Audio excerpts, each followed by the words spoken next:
2025 विधानसभा चुनाव से पहले बिहार के अंदर रोजगार की बहार आने जा रही है।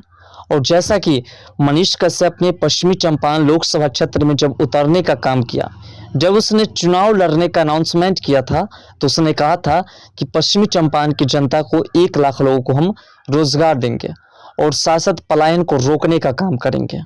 मनीष कश्यप ने पश्चिमी चंपारण से चुनाव लड़ने से जब इनकार किया, तो वहां की तमाम जनताओं ने मनीष कश्यप के खिलाफ उतरने का काम किया और मनीष कश्यप को पलटू, तो मनीष कश्यप को तमाम तरह की बातें कहना शुरू कर दिया। लेकिन मनीष कश्यप ने कहा कि हम पश्चिमी चंपारण से लोकसभा चुनाव लड़ते तो सिर्फ पश्चिमी चंपारण का विकास करते और पश्चिमी चंपारण की जनता को रोजगार देते। लेकिन अब हम देश के सभी क्षेत्र में, सभी राज्य के मुख्यमंत्री से अपील कर सकते हैं और खासकर बिहार के तमाम जितने भी लोकसभा क्षेत्र हैं, उन सभी लोकसभा क्षेत्र का विकास करवा सकते हैं। पश्चिमी चंपारण से चुनाव लड़ते तो सिर्फ पश्चिमी चंपारण में हम रोजगार दिलाते, और वो भी मुश्किल थी क्योंकि मनीष कश्यप निर्दलीय चुनाव लड़ रहे थे और अगर वह किसी पार्टी का सहयोग नहीं लेते तो फिर रोजगार देना उतना आसान नहीं होता। मनीष कश्यप अब बीजेपी ज्वाइन कर लिए और बीजेपी ज्वाइन करने के बाद मनीष कश्यप ने वादा किया था, जो उस वादा को पूरा करने जा रहे हैं। किन किन क्षेत्र में कौन कौन से रोजगार मिलेंगे और ये मनीष कश्यप का वादा कौन कौन पूरा करने के लिए उस पर एक्टिव है, इन सभी बात को विस्तार से समझने का प्रयास करेंगे। वीडियो में अंत तक जरूर बन रहिएगा। जैसा कि आप भी जानते हैं कि 2024 लोकसभा चुनाव का रिजल्ट जारी हुआ है और रिजल्ट जारी होते ही एक बात स्पष्ट रूप से देखा गया कि लोकसभा चुनाव में भारतीय जनता पार्टी और शासक एनडीए को बहुत कम इस बार जो है वोट मिली है, बहुत कम सीटें हासिल हुई है। ऐसे में भारतीय जनता पार्टी की ओर से प्रश्न चिन्ह लगाए गए कि आखिर क्यों इतनी कम सीटें हासिल हुई। उसके बाद पता चला कि कुछ ऐसे क्षेत्र है जहां से कांग्रेस की जो गारंटी पेपर थी, जिसमें 1 लाख प्रत्येक सालाना जो है महिलाओं के अकाउंट्स में जाएंगे और प्रत्येक महीने 8500 रुपये दिए जाएंगे, ये सबसे बड़ा मुद्दा बनाया था। और शासक भारतीय जनता पार्टी के कुछ ऐसे सांसद थे जिन्होंने उस क्षेत्र का विकास नहीं किया था, जिसकी वजह से उसको उस क्षेत्र में वोट नहीं मिले। इसको देखते हुए भारतीय जनता पार्टी ने सबसे पहले बिहार को टारगेट किया है और बिहार में मनीष कश्यप ने फुल योगदान दिया है। बिहार के ग्राउंड लेवल से मनीष कश्यप ने उन सभी खामियों को गिराने का काम किया है, बीजेपी नेताओं को, सीएम को, और उसके बाद उन सभी कामों पर जो है जोर डाला जा रहा है। मनीष कश्यप शुरू से पत्रकारिता जगत में जब आए तो उसने सबसे पहले छोटे छोटे लेवल के लोगों के बारे में जानना शुरू किया और उसकी जो कमी थी, उसके पास जो मजबूरी थी, उनको केंद्र तक पहुंचाने का, राज्य सरकार तक पहुंचाने का काम किया, जिसकी वजह से मनीष कश्यप की पब्लिसिटी बढ़ती हुई दिखाई दी। अब जो है मनीष कश्यप ने सम्राट चौधरी जो कि डिप्टी सीएम है, उनसे कहा था कि 2025 विधानसभा चुनाव से पहले 10 लाख लोगों को रोजगार कम से कम बिहार के अंदर मिलनी चाहिए।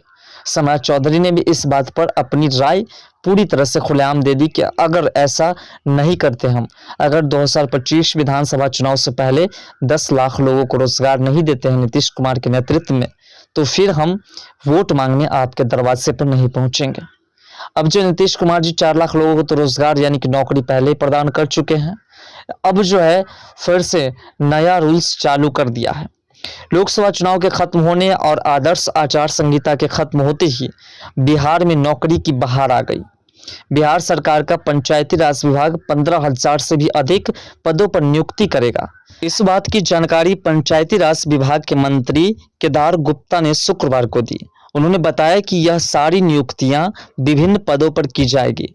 पंचायती राज मंत्री केदार गुप्ता ने बताया कि इसमें 4351 अस्थायी पद पर बहाली की जाएगी, जबकि संविदा पर 11,259 पदों पर नियुक्ति की जाएगी, यानी कि कुल जो बहाली है वो 15,610 पद पर किया जाएगा। ऐसे ही कई और वैकेंसीज हैं जो लगातार निकाली जाएंगी और लगभग 2025 विधानसभा चुनाव से पहले 10 लाख लोगों को रोजगार यानी कि कुछ नौकरी और शासक रोजगार में कई ऐसे कंपनीज है जो बिहार के अंदर लाने वाले हैं और शासक बिहार के अंदर जो कई खंडहर पड़े हुए चीनी मिल है उस पर भी कंपनी स्थापित करने जा रहे हैं। मनीष कश्यप ने बिहार के डिप्टी सीएम सम्राट चौधरी, बिहार के सीएम नीतीश कुमार जी और ऐसे कई मंत्री हैं जिनसे बात की है। और लगातार मनीष कश्यप पश्चिमी चंपारण से जो मनीष कश्यप की पब्लिसिटी खत्म हुई है, मनीष कश्यप को जो पश्चिमी चंपारण से लोगों ने गाली जैसे शब्द का उसके लिए इस्तेमाल किया है, उसी को भरपाई करने के लिए, वहां की जनता को खुश करने के लिए ये सभी काम पूरी तरह से करना शुरू कर चुके हैं। मनीष कश्यप का कहना है कि हमने जो काम किया वो भी गलत था। हमने जो जनता को दिलासा दिलाया कि हम लोकसभा चुनाव लड़ेंगे और उसके बाद बीजेपी ज्वाइन कर लिया, ये भी जनता के नाराजगी की पूरी तरह से जायज़ वजह है। लेकिन जनता के उस वजह को पूरा करना, जनता की नाराजगी को दूर करना हमारा फर्ज है।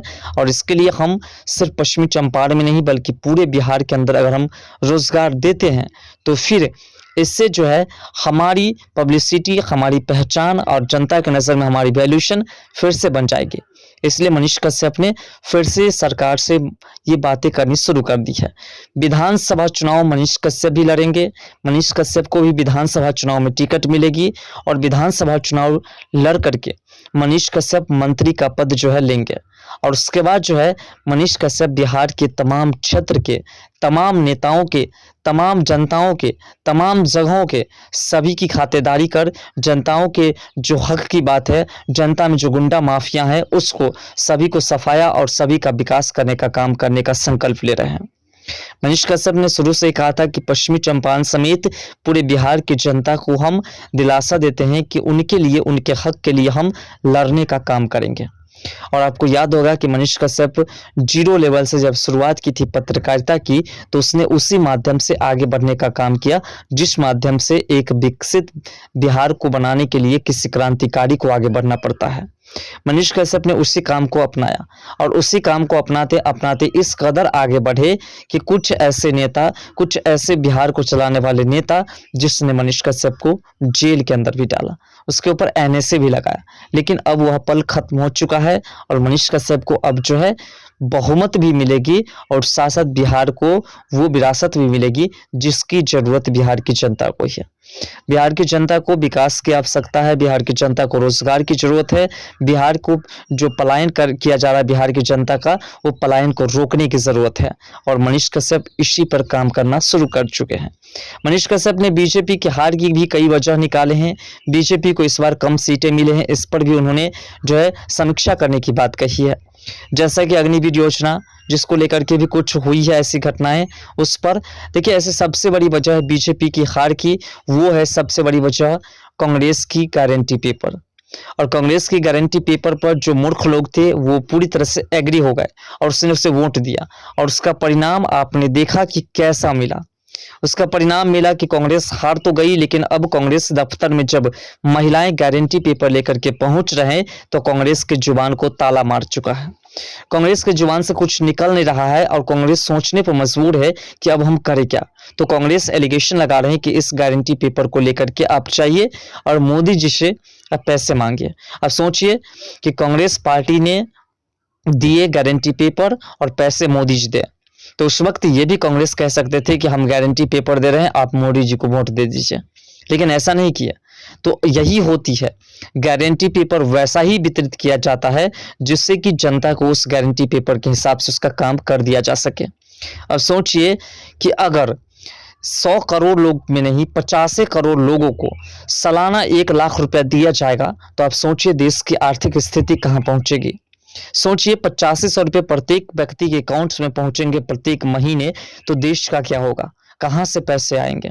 इस पर कांग्रेस और सपा या आरजेडी किसी ने विचार नहीं किया और सिरे गारंटी पेपर वितरित कर दिए और उसका परिणाम देखने को मिल रहा है।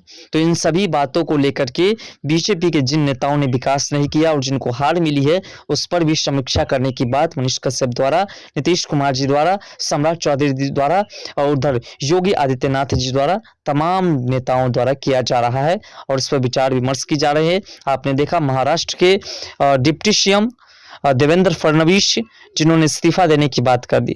साथ साथ उत्तर प्रदेश के मुख्यमंत्री ने अपने जो प्रदेश अध्यक्ष है उनसे भी प्रश्न किए हैं और अगर ऐसा होता है तो फिर उन्हें भी इस्तीफा देना पड़ेगा। ऐसे कई नेता है, ऐसे कई मंत्री है जिनके काम की वजह से जनता अगर खुश नहीं है, वहां से ग्राउंड रिपोर्टिंग कराई जा रही है और नहीं है तो फिर उसे भी इस्तीफा देना पड़ेगा।